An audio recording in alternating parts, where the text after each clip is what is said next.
राष्ट्रीय मागासवर्गीय आयोगाद्वारे वेकोली मुख्यालय नागपूर येथे आयोजित बैठकीत विविध विषयांवर महत्त्वपूर्ण चर्चा। वेकोली प्रकल्पग्रस्तांशी संबंधित विविध न्याय मागण्या, प्रलंबित प्रश्न व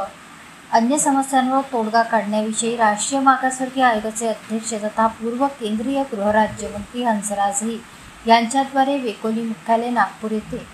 बोलवलेल्या बैठकीमध्ये अनेक विषयांवर सकारात्मक चर्चा पार पडली। 25 ऑगस्ट रोजी आयोजित बैठकीस वेकोली सीडीएम जयप्रकाश द्विवेदी,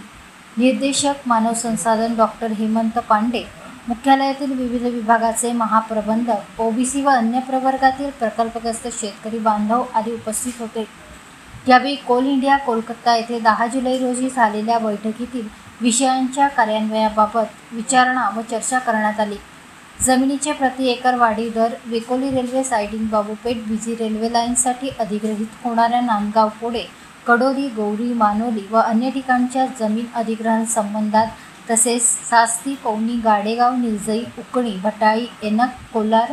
बल्लारपूर या गावातील उर्वरित जमिनी अधिग्रहणाबाबत CMPDIचा सर्वे तात्काळ करण्यासंबंधात, तसेच सर्व प्रकल्पातील ओबी कंपनीत काम करणाऱ्या कंत्राटी कामगारांना कोल मंत्रालयाच्या निर्देशानुसार HPC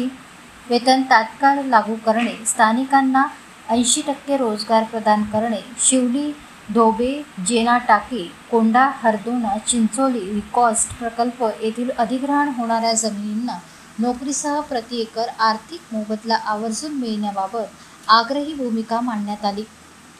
या प्रकल्पामध्ये नोकरीसहित आर्थिक मोबदला किंवा एकमुष्ट 30 लाख रुपये प्रति एकर हे 2 पर्याय निश्चित करण्यात आले।